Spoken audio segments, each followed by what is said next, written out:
Good morning, folks. This is Gordon Dixon, the CEO for the Associated General Contractors. Wanted to welcome you to our 2019 General Assembly session, pre-session overview.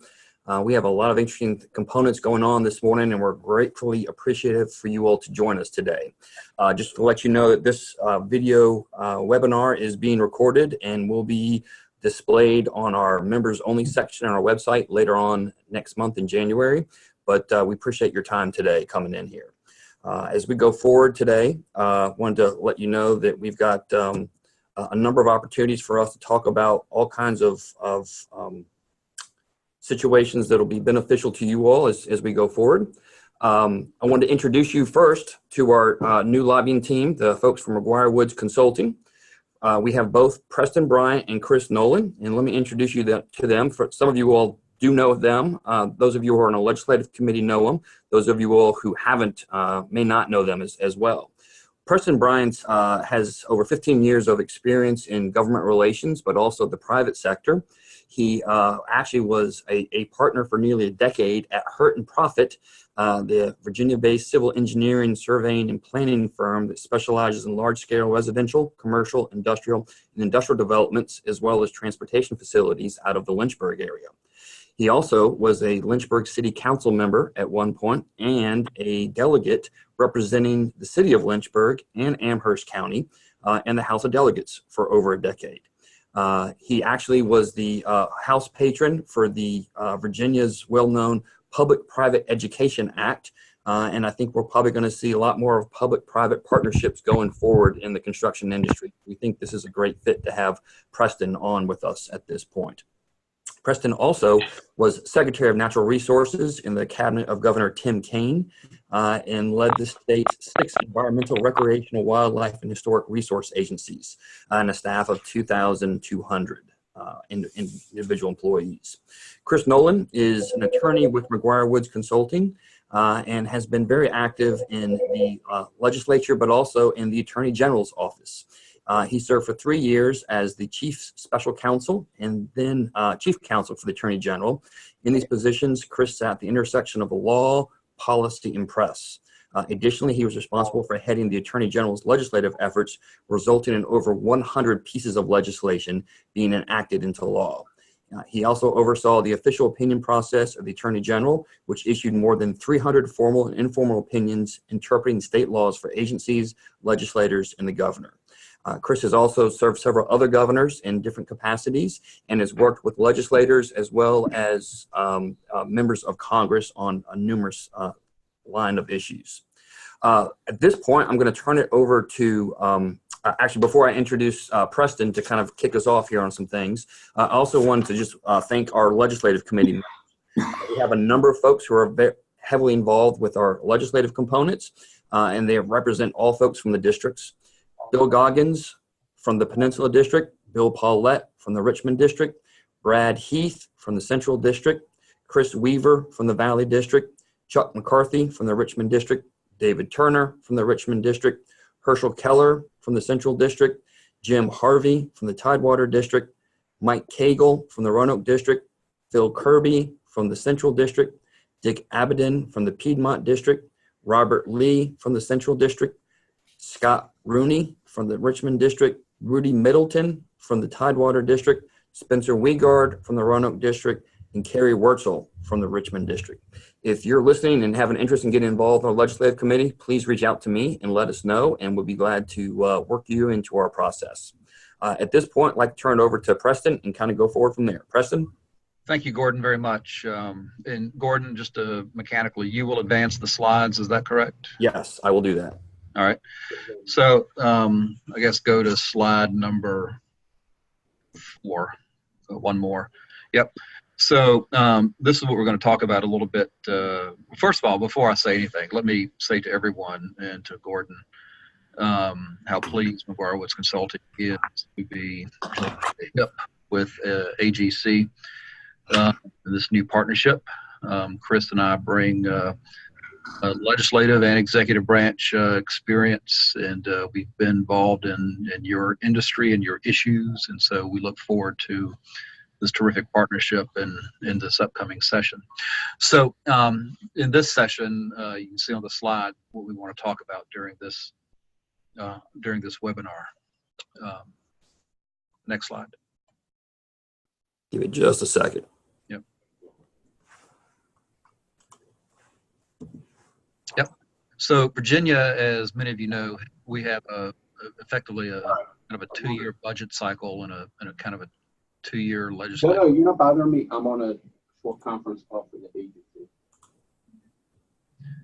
And okay. So, an even numbered years is the first year of the biennial session. That's the so-called long session at 60 days.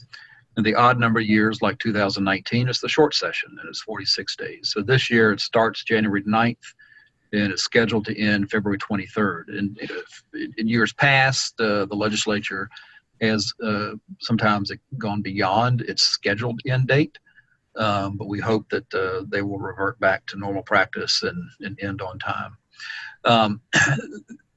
2019 upcoming is a huge election year in Virginia, and we'll say a little bit more about this, but all 100 House members are up for re-election, and all 40 Senate members are up for re-election. Plus, it's the year before the 2020 presidential election. So there's a lot going on in this. So that's why in short session, 46-day sessions, because it's usually preceding an election year and for a host of other reasons, the legislature usually doesn't take on huge issues and enact major policy changes. But this year, as we'll get into a little bit, Medicaid will continue to be a discussion, redistricting will continue to be a discussion. So some of those will be exceptions to the rule. There will be a few major and highly political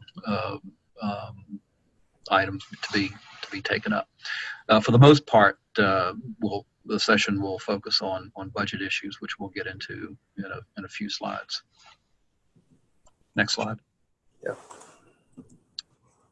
So just kind of baseline, you can see that in the House and the Senate, it's just a 2-seat margin.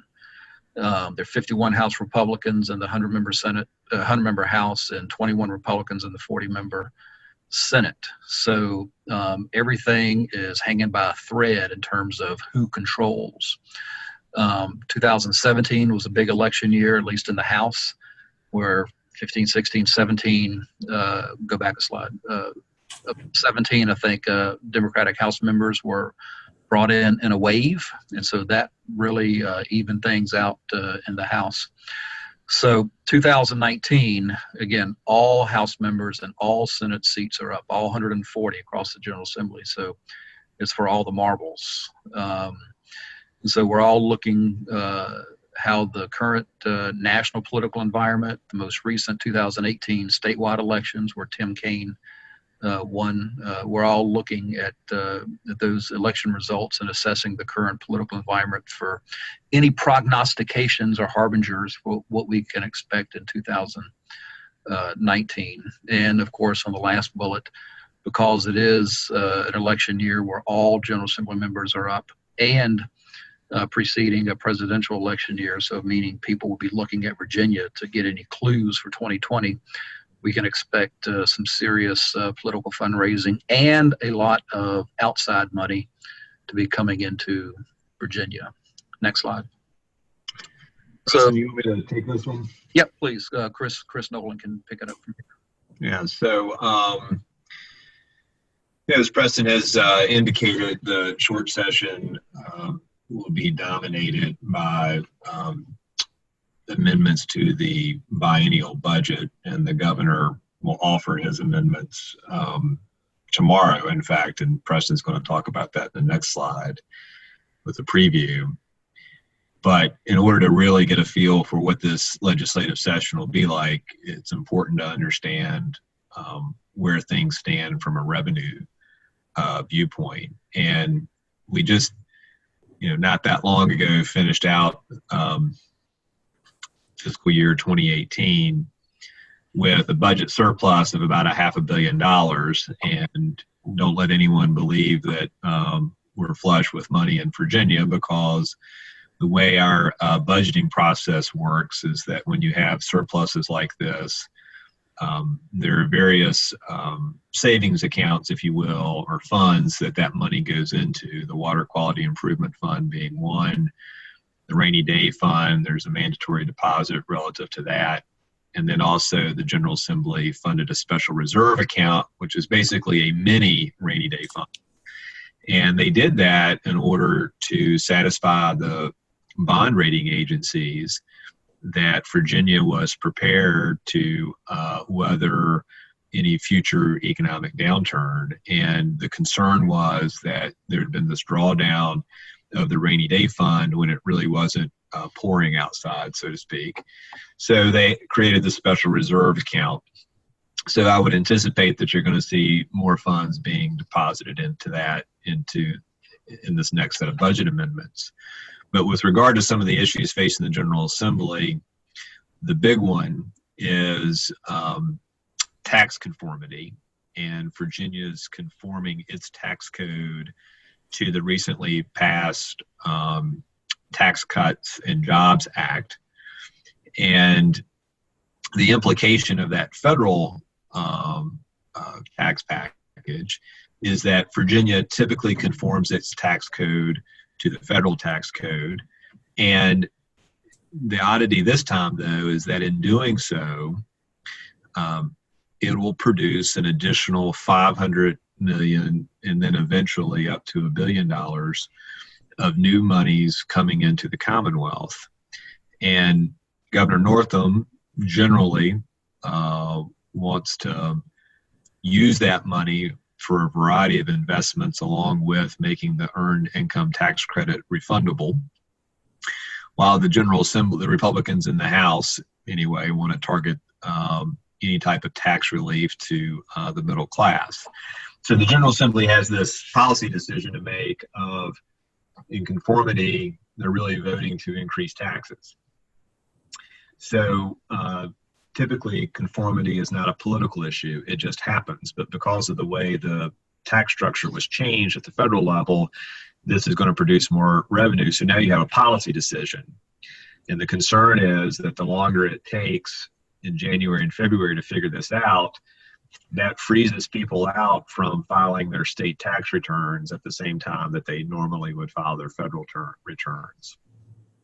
So it's a huge issue. There are some business issues wrapped up into that as well. And there are some specific things with regard to net interest expenses being deductible at the state level, and whether that will continue under conformity or whether they will deconform, for instance, that provision. What I don't think is on the plate, though, is a comprehensive tax reform, which has been talked about quite a bit over the last few years, of the desire to restructure Virginia's tax code and to make it more broad-based, and then lowering rates. I don't think that you will see that. I just don't think there's enough time to get that done during the short session, and I don't think that there is a desire by the Northam administration to take that on at this time. And then you'll note there are a couple of things that, even if they decide to bring in the additional money and to spend it, there are some obligations that are already on the books that come into play. For instance, the Medicaid program, putting aside the recent vote on expansion of Medicaid, the underlying traditional Medicaid program is going to need about $460 million more dollars over the next 2 years, just based on increased utilization. And then when you're taking money from the federal government, sometimes there are disputes with the federal government. And in this case, we have one that potentially requires the state to pay back the federal government $200 million because they were being reimbursed by the federal government related to a certain facility, and they were coding it one way when the federal government says, no, it's not that type of facility. You're only entitled to a lower reimbursement rate. So that's hanging out there. And then the final point on the slide is that in addition to the conformity issue, there was a recent Supreme Court decision called the Wayfair decision that involved the collection of taxes by companies that operate in states without a physical presence in the state. And some estimates have it as somewhere around $250 million in increased revenue to the Commonwealth, with about 40 of that going to localities. That may be a high number. For instance, Amazon is already paying that tax in Virginia because they have a distribution facility here. So regardless of what the number is, because it's going to come in through sales tax, that gets divvied up and sent out in 3 different ways to a variety of purposes. So I doubt that's going to be a large windfall of money. But those are the things that are really taking a lot of the air out of the room when it comes to the General Assembly session in February. So Gordon, if you want to advance us to the next slide, turn it back over to Preston. So Chris's, that was an excellent explanation. The takeaway is, while Virginia may have $500 million worth of extra money, quote unquote, we also probably have $500 million worth of Medicaid expenses. So that kind of washes out. Were it not for those Medicaid expenses, that would be $500 million extra going to the general fund that could be used for higher ed or other construction projects, or something that could flow to the construction industry in one way, shape, or form, arguably. But again, as Chris said, for all of the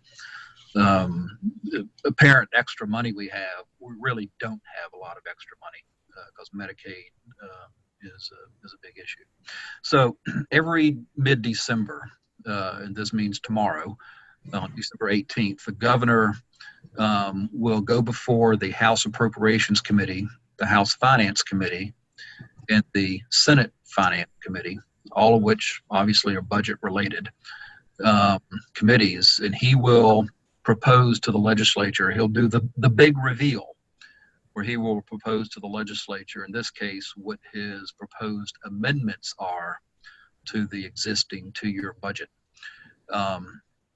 And the things that he has, he's sort of been teasing us along for the last week or so, giving us hints as to what he's going to be including. And these are just a few things. There's a lot of stuff that he's going to reveal tomorrow that he hasn't tipped a hand to. But at the Department of Environmental Quality, there is what's called the Stormwater Local Assistance Fund, $50 million grant program. The localities match dollar for dollar. This is important to the industry because it's for hardscape utility work, frankly, stormwater work. And stormwater controls, as you know, are a big deal, especially in urban and suburban localities. They're under certain EPA mandates. The state is stepping up to assist localities. So the governor's proposing $50 million, and that's something that we should all rally around and support, because that money could indeed be flowing to the construction industry, because it is for hardscape stuff. $90 million for agricultural BMPs. These are mostly farm field runoff, confined animal operations and things like that, to keep fertilizer from flowing into nearby streams, and then into the rivers, and then to the Chesapeake Bay. That $90 million, it may impact some in the construction industry, but because it is some hardscape stuff done on farms. There's a $50 million proposal for broadband in rural areas. This has been much talked about for many years, as doing a major investment in rural broadband and connectivity. That may, because it will theoretically mean laying some additional fiber and such, that could be helpful to some folks in our industry. The governor had, and the legislature had, a secondary education school safety task force, and the governor has proposed providing money for that. That's not likely to impact the industry. And then almost $270 million for other K-12 investments, 5% for teacher salary increase. That's going to have to be matched by local localities. And then just an across-the-board increase to localities for kind of a formulaic per pupil increase and some investments in some at-risk programs. What we don't have yet, and which we should be very much paying attention to, is I expect there's going to be introduced in the legislature a new bond package. It may be for tens of millions or hundreds of millions of dollars, but it'll likely be for higher education work, for utility work at some localities, CSO related, especially, which is big for the construction industry.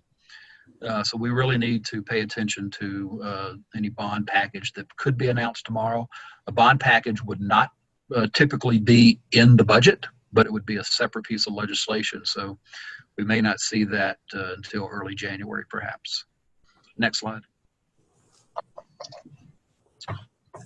I'll take the first of these. So we as a construction industry, we obviously watch economic development and job creation investments. Go Virginia is a big economic development collaboration between business and higher ed and localities, among others. They're funded with tens of millions of dollars right now to invest in economic development projects. Regional economic development projects in collaboration with localities. They're not asking for any additional funds this year. The Micron expansion in Prince William County, that was, I think, a $3 billion economic development project, 1,100 new jobs. The state offered up $70 million in incentives to encourage that. So the state in some fashion this year may begin putting some money toward that $70 million. That's likely to be over several years. Virginia Economic Development Partnership is likely to be asking for funds for a new site development initiative. And that's something that we as a construction industry should be keeping an eye on and supporting. That has not been announced yet. We think it's coming, but we haven't seen any details just yet. And of course, we all know about the Amazon HQ2, quarters 2, locating in Arlington County. There's a lot of new higher ed and transportation investments to be made as part of the incentives package, but those are not likely to be in this budget. They're likely to start next year. So that's something we'll keep an eye on behalf of the construction industry so that we know what's happening. Chris, you want to take the other two?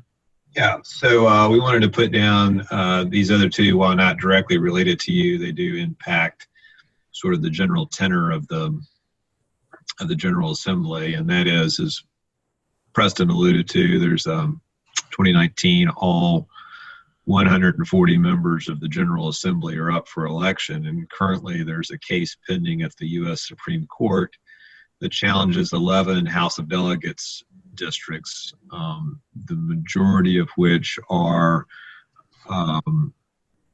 majority-minority districts. And the federal lower courts have invalidated that redistricting plan as unconstitutional and also in violation of the Voting Rights Act. And the Republicans have appealed that. The Supreme Court has agreed to take the case, and oral arguments will most likely be in March, maybe as late as April, with a decision in June. So there was a proposal by the Republicans to push back the primary date from June to sometime in August to allow for that decision to be rendered.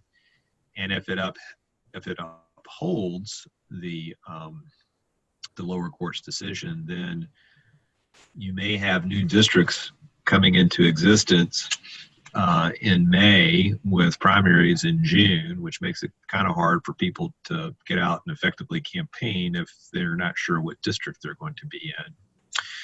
But the lower court has asked a professor from a university in California, I'm not sure which, to redraw the lines for the House of Delegates. And as a consequence, the Republicans would contend that it targets Republican incumbents by reducing the partisan advantage that they have in certain districts.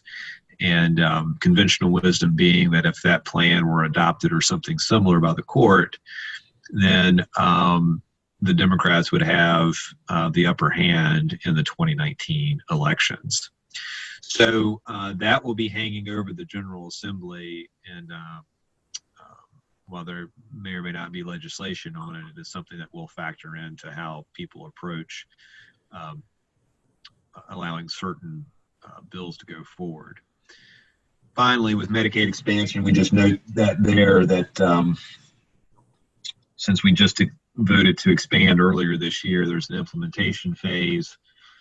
The Commonwealth is getting ready to start a provider assessment, which is mainly geared toward the revenue of hospitals, which will pay the state share for the Medicaid expansion. And so there's a lot of implementation left to be done. We suspect that will also be debated in the context of moving forward with a final agreement on a budget, and also the decision of whether to go ahead and put the expansion into the state code or to leave it as budget language. So those are just a couple of the other issues that are hanging over the General Assembly as it proceeds. And I would say, just to chime in quickly, the reason we talk about things like redistricting and Medicaid issues, while not directly important to the construction industry, as Chris said, those tend to be highly politically charged debates, and they can set the tenor and tone of the legislature. There can be disagreements and drawn out debates between the House and the Senate, and when they get bogged down in issues like this, it tends to potentially impact other things that are important to us, like bond packages or what have you. It just sort of drags down the process. So we just alert you to some of those politically charged areas, just as an FYI. I'll hit this slide pretty quickly. Again, Speaker Cox and others have been very much concentrating on workforce development, talent pipeline investments. Speaker Cox has been talking a lot about internships.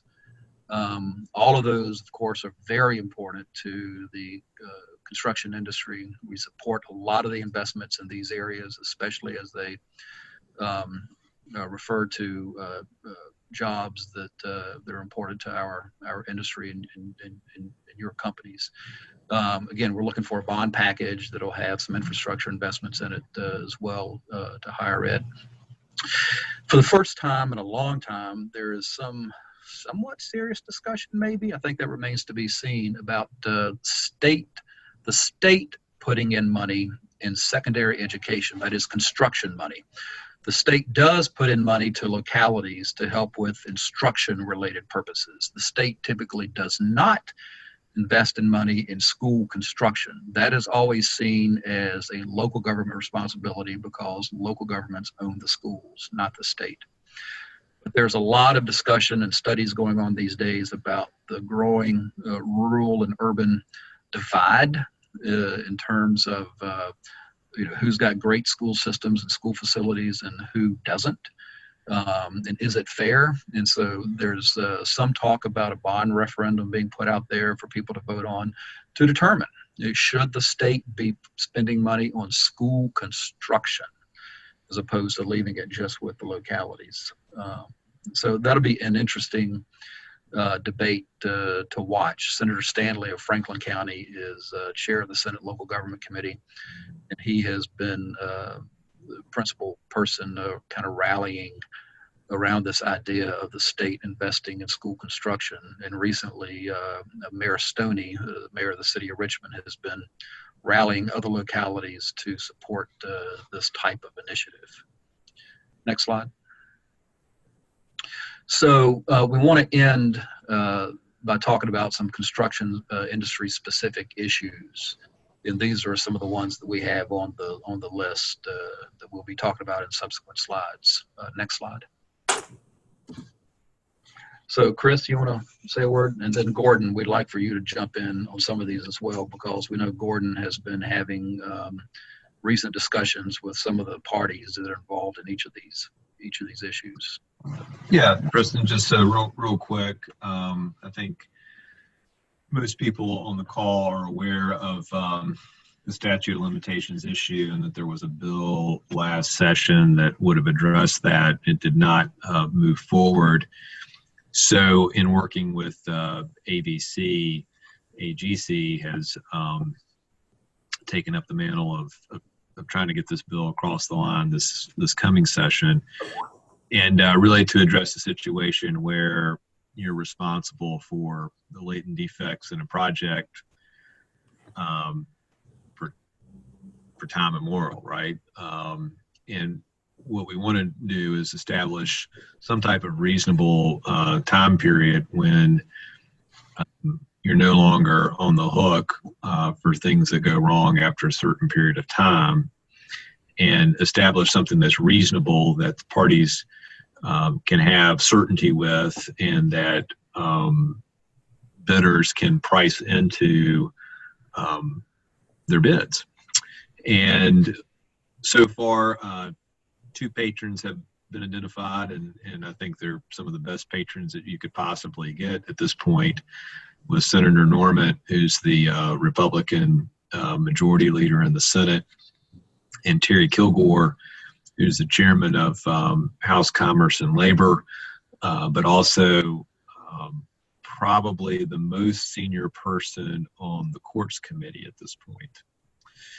And so, Gordon, I think you've had the most recent discussions with stakeholders, and do you want to sort of update the group on that?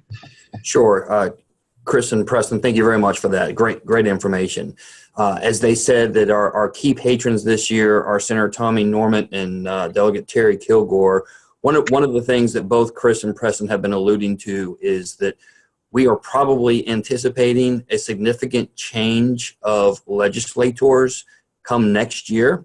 So 2019, quite frankly, is the year that we're going to see probably the most business-friendly legislature in quite some time, if things are trending to go the way they tend to be trending at this point. And so we need to take advantage of this and put as much resources into this issue as possible. If we want to get it done, we need to get it done this year. As we're going forward with our patrons on this, we're also reaching out to Democrats to be co-patrons on various different bills. And so we are looking at various different legislators to strategically add names to this list, and we'll be working to push that forward. Having said that, we've had some initial conversations with the Department of General Services, and we'll be having more formal discussions with them in January of this year about this issue. There are some universities that aren't too worried about some type of statute of limitations on here, but others are. And we understand that both the Attorney General's office and DGS will be opposing this legislation, which probably means the governor's office will probably oppose it as well in some fashion. One of the questions that I have been asked that I need to poll the rest of the membership on is how many of our members, because of the Hensel Phelps Tech Hokie Stone case, have chosen not to chase public work or have chosen to be much more selective in that pursuing public work. Because we do think this has been impacting a number of our members going forward, that they are being more selective, they are being more careful about taking on the additional risk that this legislation has proposed. So we'll be polling folks and be looking for that type of response. So when you see that poll coming out, we really want you to provide that information to us so that we can be more helpful on that.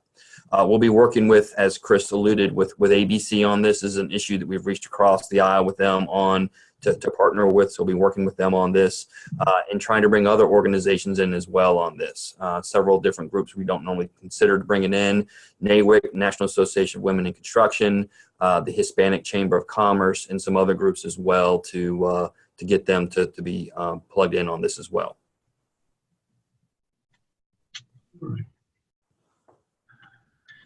And Gordon, on this one, I suspect you've had the most recent conversations on this as well, but generally this is a holdover from the last session as well, as my understanding, with regard to subcontractors still want to eliminate the right of offset, while they have apparently backed off their desire for a standalone trust fund statute. We still haven't reached agreement with the subcontractors on an acceptable path forward for them. My understanding is AGC has come to the table with a compromise position that would allow a cause of action to be had if a general contractor inappropriately did not or withheld payment, that they could take them to court for that. But that compromise doesn't eliminate the right to offset. And there's not been an agreement with the subcontractors as of yet. So Gordon, have there been any further discussions with that group? There has not been at this point. We'll circle back with them to see where they are. I fully anticipate them introducing something. Last year, they used State Senator Chap Peterson as their patron on this. I anticipate they will utilize him again on this issue. They conceded that the mandating the contractors or construction trust fund was an overreach, and we anticipate them putting something a little less egregious, but still something that's something we don't want to see, because we maintain that a useful technique for owners, general contractors, and subcontractors is to protect themselves from losses like this through their contracts. And you need to state whether or not this is something that needs to be put into your contract before you even begin. Most of our subcontractors and general contractors are reading their contracts carefully. Our understanding is there are some subcontractors in Northern Virginia who simply are not, and they feel like they're getting a wrong deal on this. So until we see some verified situations on this, we're gonna not be able to support what the American Subcontractors Association are pursuing at this time if they're looking to eliminate the right of set off.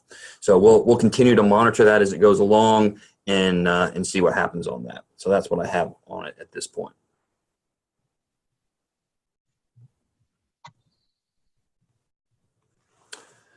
On procurement, as you all know, I'll kind of lead off on this, and if you guys want to chime in, you can. General Services or the General Laws Committee had a lot of new members during the last session. And one of the thoughts was procurement, particularly construction procurement, is a complex matter. And if you're not into construction and if you don't understand procurement, as a citizen legislator who might understand marketing or might be a school teacher, this can be a complex issue to try to get a hold of. So at our request, DGS held a public procurement 101 session.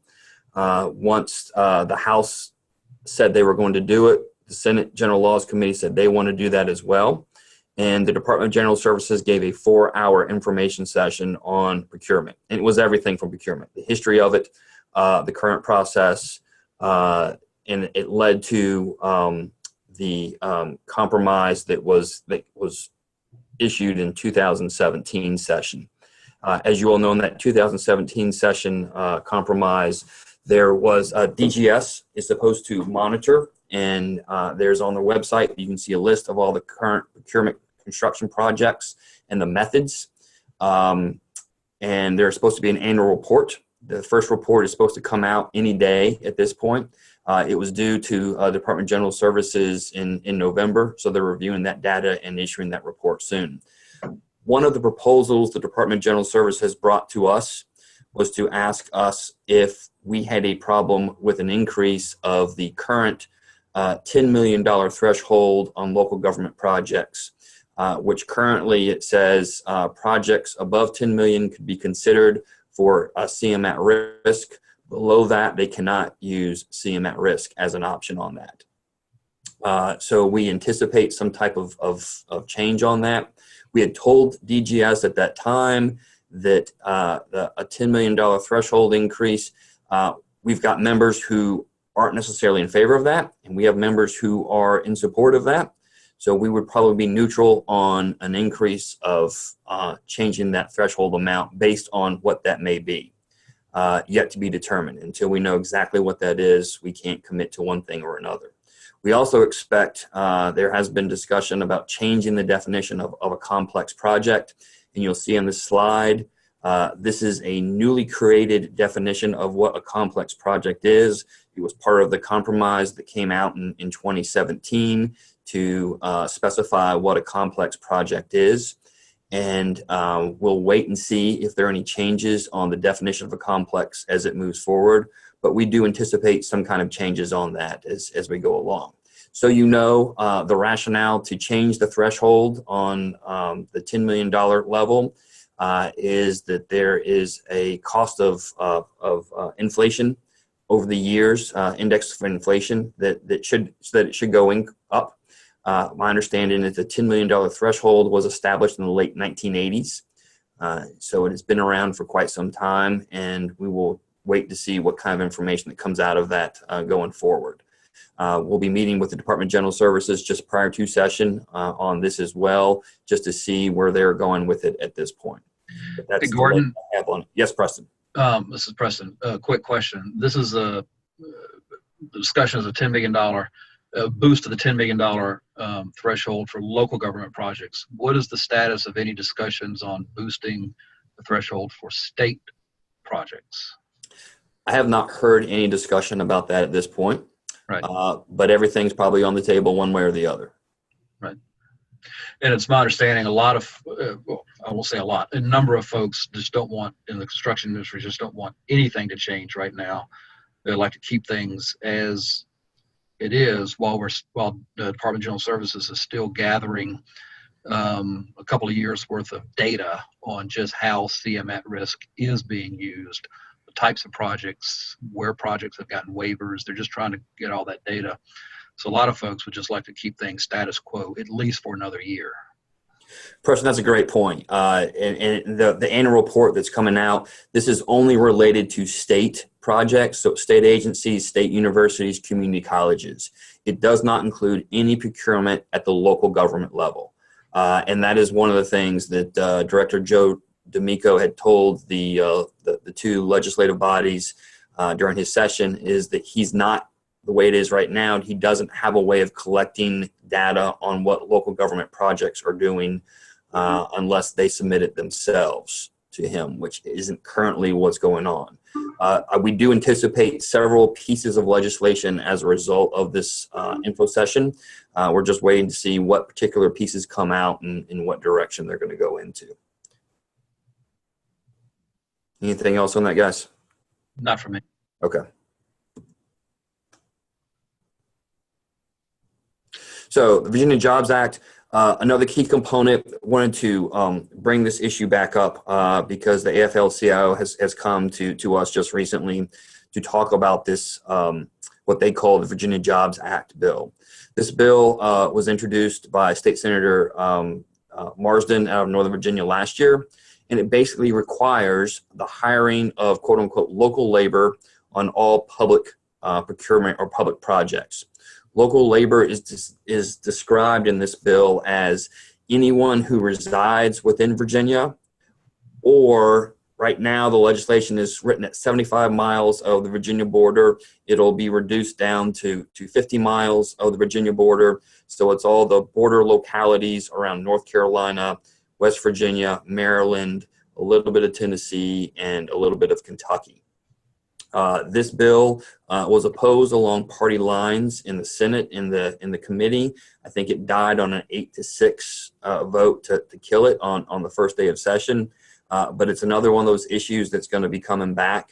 And we anticipate us dealing with it. If not this session, we will be dealing with it again as it continues to come up later on in the future.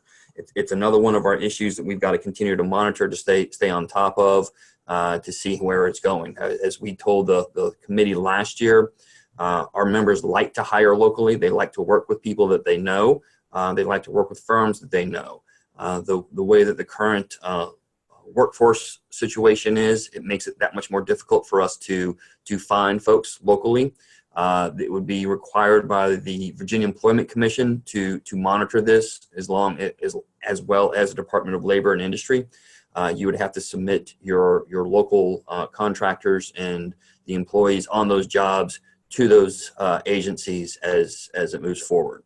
So we'll be monitoring this because we do feel like the AFL-CIO is going to push this pretty heavily during this session and in future sessions as well.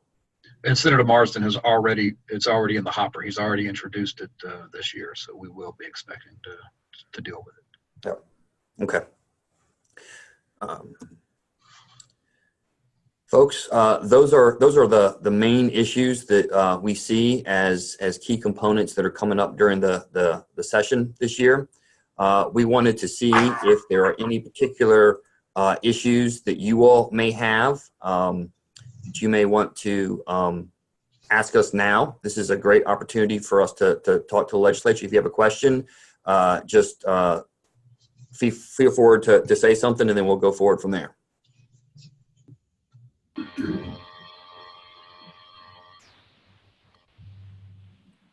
Thank you all for putting this together. This was really interesting.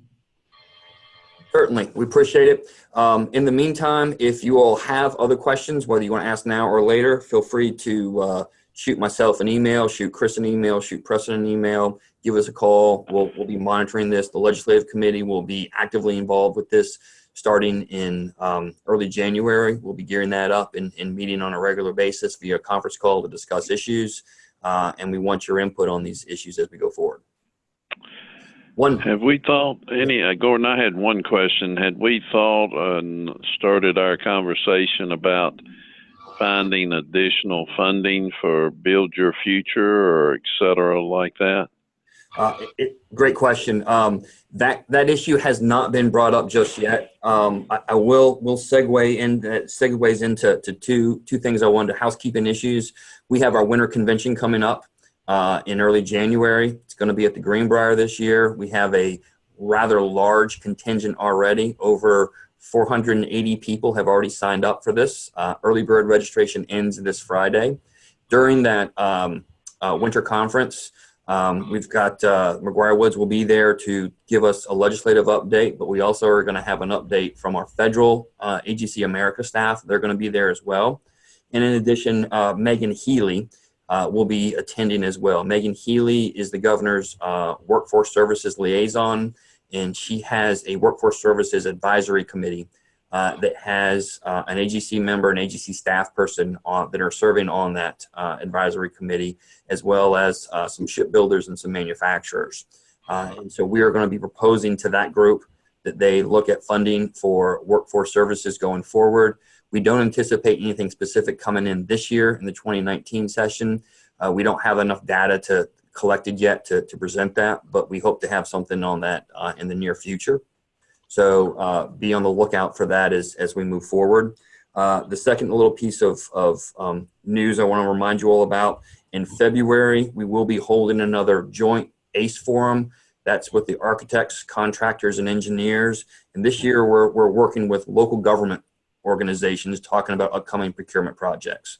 Our first forum will be in February. I think it's February 21st. It's going to be here in Richmond. It's going to be with the city of Richmond, the counties of Henrico and Chesterfield and Hanover. In the spring, we'll move it to the Tidewater area. In the summer, we'll be actually up in Northern Virginia, talking with Arlington and Fairfax and Prince William and some other localities. And in the fall, we'll be having it more in Southwest Virginia as we move forward. So we should have an exciting presentations on that. Any other questions at this point?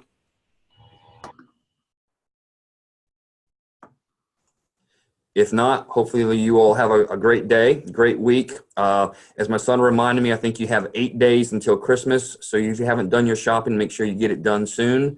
Amazon is starting to tell people they can't deliver things until after Christmas. So get on it if you haven't done it. The rest of you all have a great day, and we look forward to seeing you all soon.